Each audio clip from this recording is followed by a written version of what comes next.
Hey, what's up? This is Chosen, and this video is going to be a champion guide for Kreela Witch Arm, so let's get into it. Alrighty, Kreela Witch Arm is a fragment summon event in Raid Shadow Legends, and I'm actually on a good friend of mine's account, Ash Voyager, who was lucky enough to summon from the 2x Sacreds event, went ahead and summoned Kreela Witch Arm. So went ahead and maxed her out. We were able to do some testing, able to pump some resources into her, and that way I can get a guide out for you guys as soon as possible. So first, let's go ahead and pull her up and go over the kit. And as always, for my champion guides, I will have a link down in a pinned comment so it's easy to find to an infographic here that I made that shows all of the grades, the 11 books required to max out her skills, the stats, the sets, and all that good stuff if you want to pull that up and take a look. It also shows the masteries that are on the champion that you will see in the video. But as always, remember to build the masteries yourself. For example, if you're going to use her in the clan boss, you would want to go War Master instead of Helm Smasher that you see here. So remember to always build the champions yourself and not just blindly copy things. It's just supposed to be a resource to get you started. So let's put that away for now, and here we go. Okay, first off, base stat, speed of 99. A little bit on the low end, but not bad. It's not like Martyr with a base speed of 93 or anything, so it's a little bit on the low end, but nothing super crazy low. The A1 is kind of cool. It does place a shield based on the champion's max HP, but her base HP is kind of low, and she's not really the type of champion to stack a bunch of HP like a Sir Nick or a Miscreated Monster or something like that, so it's all right. It's decent for an A1, but it's not really something you're going to stack to get a ton of value out of. Then as we dive into the A2, this is going to be a cool calling card definition of her kit. It's going to be an ally attack ability, which are very rare in the game. It's also going to attack one enemy and place a stun debuff for one turn as long as she's got the accuracy to get that to land.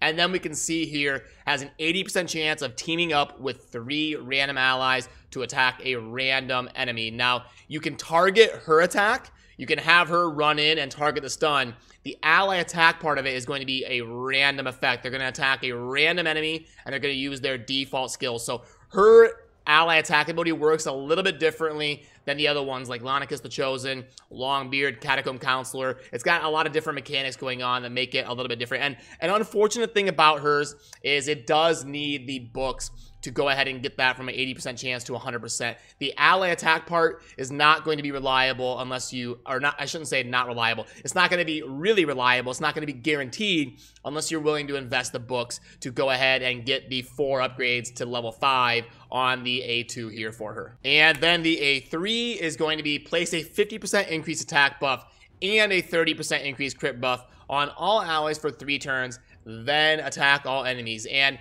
worth noting that this skill is the priority for the AI. So if you're using her in a Blender Blitz comp where you ally attack and nuke the enemy team, she's going to prioritize this skill on auto and not the ally attack ability. So you're going to have to manual her if you want a Blender comp where you nuke the enemy team super fast.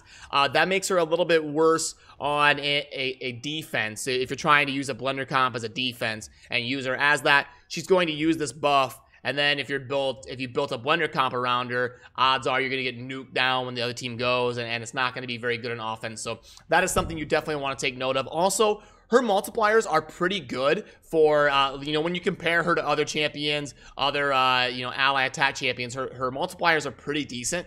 One problem is the base attack is kind of low for a legendary. Under 1300 is a little bit low, so it's going to be tough to get her to scale to hit super hard. But in terms of the multipliers, they're actually pretty decent.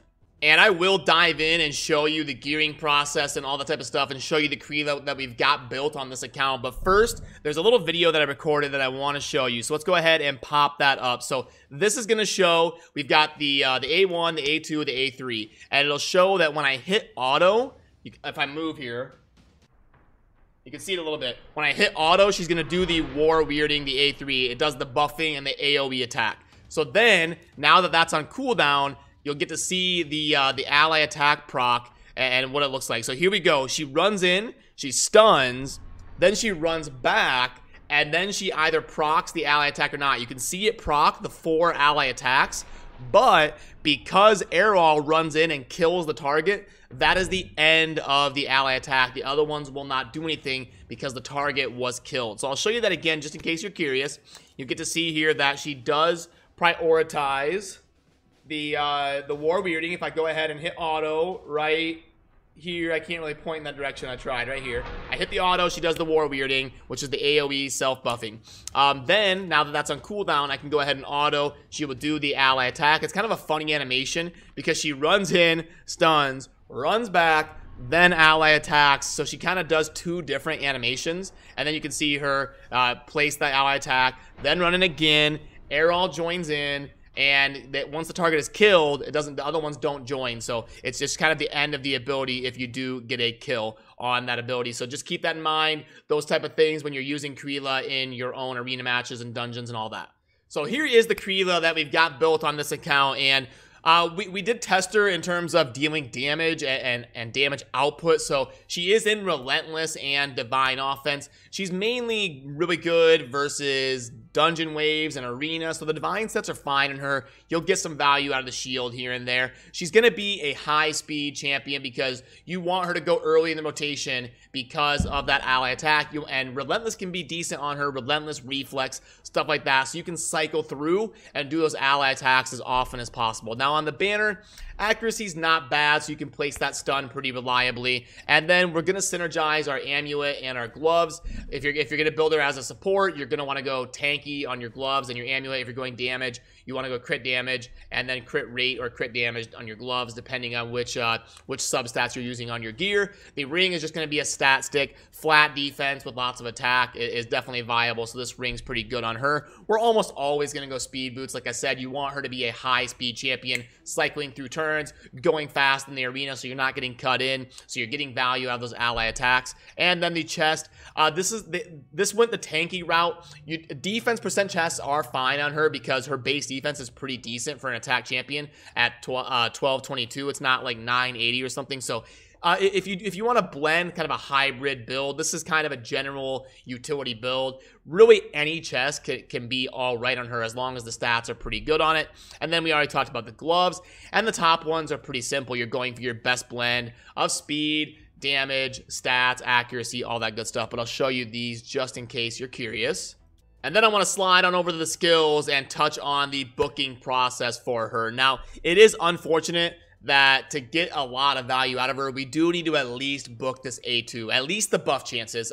If you're using her mainly in the arena, the cooldown isn't going to be a super necessary book, but you do want to get this buff chance up to 100%. So if you're looking to be budget on your books, I would say the priority is getting to level 5 on the A2. This one only takes 1 book, so you can go ahead and do that if you're going to be using her a lot in dungeons and faction wars and stuff. But in terms of being good in the arena, the main focus is getting to level 5 and getting the 100% chance of the ally attack. The A1, you can go ahead and save books on these. Obviously, during the process of booking, you're probably going to book this a few times. If you're me, you're going to book it to level 6 before you get anything else. But you know how that goes. You can't target the books, unfortunately. So if you can, save books on your A1, and mainly just make sure you get this ally attack to be a 100% chance instead of the 80. And then to touch on masteries, again, this is a pretty general utility build on her. You're obviously going to want to go War Master. If you're using her in a clan boss composition, you're going to want that passive on her. The Helm Smasher is pretty good for dungeons and arena and all that good stuff, but War Master is definitely where it's at for her in a clan boss, and you can't really go wrong just in general taking War Master on her. She doesn't get a whole lot of value out of the support tree because we don't really need the Hexer or anything. If we pull it up, you can see here it doesn't affect stun, which is a lot of the value of that ally attack ability where she runs in and stuns somebody. So you can go ahead and go defense on her if you want because the support tree isn't super impactful on her.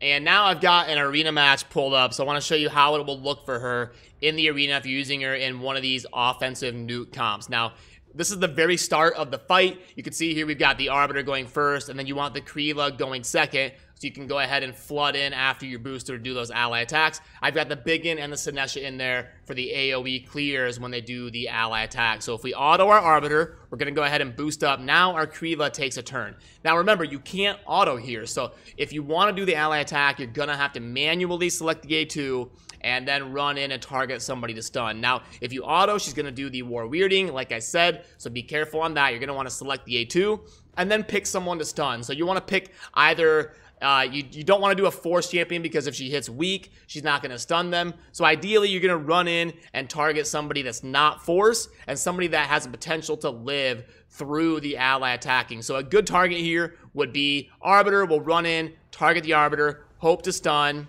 and we did. Then we get the ally attack procs. The Biggin and the Sinesha run in, and boom, we're off to the races, and we won the match. But there was a chance that because I didn't have her booked, that ally attack proc was 80%. So you're playing with fire a little bit if you don't have her booked. There's a chance she doesn't proc that ally attack effect, and then I'm going to be fighting from behind to win the match. So unfortunately, books are very impactful to get on that A2 ally attack ability for her.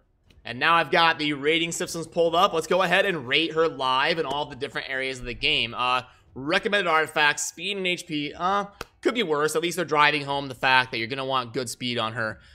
Ratings, arena offense. She's good in the arena on offense because you can go ahead and pick the skill you want her to use. So I'll give her a 5 there. As long as you have her booked, she should be a 5. Defense, she's not going to be as good, like I said, because of the autoing, prioritizing the wrong skill in terms of a blender comp. If you have her in Relentless, there's a chance she'll go ahead and go twice, and then she'll do both abilities. I'll give her a 2, though. She's not going to be great on defense. She's definitely worse on defense. Campaign, she's all right. She's magic affinity, and she's got an AoE ability, but ally attack's pretty bad in the campaign. I'll give her a 4. Clan Boss. Clan Boss is interesting, because she's not technically going to be that good in the Clan Boss, but one nice thing about her kit doesn't manipulate speed or turn meter at all in a Clan Boss scenario, so you could slide her into certain unkillable comps or certain compositions that are finely tuned, and she can crank out some damage by cycling through those ally attack abilities and really do some work for you. So I think there's some potential there. I can't quite give her a 5, but she could definitely be good in certain teams. Faction Wars. Yeah, I mean, Oryx, I'll give her a 5. I think she'd be fine in Faction Wars. Void Keep, she's going to be decent in the keeps, especially the Void one. The Void's a pretty neutral one. We're going to give her a 5. Force Keep, she's weak, and she doesn't decrease defense or anything, but the ally attack's kind of cool for speed farming keeps, so I'll give her a 3. Fire Knight, I'll give her a 4. She is affinity weak to the last stage, but ally attack is pretty handy, and she can be decent in the waves. We'll go ahead and give her a 4. The Magic Keep, neutral affinity and doesn't really do anything special, but she'll be all right. I give her a 4. Spirit Keep, she's affinity strong, but again, nothing super special. We'll go 4. Dragon, I think she's fine in terms of being a speed farming champion for the Dragon. She could be okay. And then Minotaur, same thing. We'll go there. Minotaur and Dragon, I think she'll be fine in both those contexts. Spider, 3, ally attack can be kind of cool. She is affinity strong on the last thing there, but I don't think she's going to be like S tier in the Spider or anything. We'll go there. Ice Golem, again, she's affinity strong to the last stage. She'll be all right. You got to be a little bit careful with attack champions and running in doing a bunch of damage on wave 2, so be careful of that, but I'll give her a 4. She should be all right in most dungeon scenarios, so let's get those submitted, and let's put a bow on this discussion about Kreela.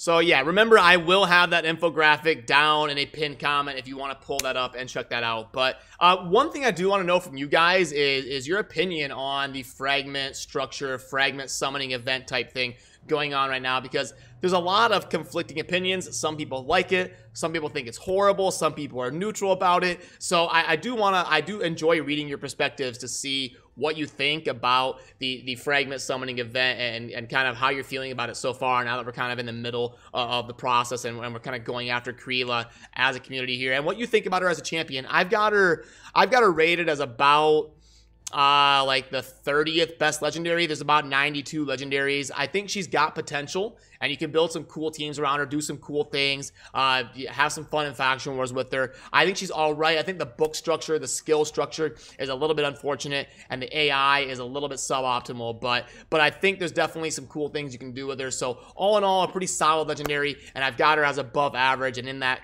kind of 26 to 32 tier in terms of where she would rank in terms of best legendaries in the game. But I would love to hear where you would rank her and what you think. I do have her added in my tier list that you will find down in the video description. I've got her on there, and yeah, it's gonna kind of do it, but I would love to hear what you think. And as always, thank you for watching. Have a good rest of your day. Peace.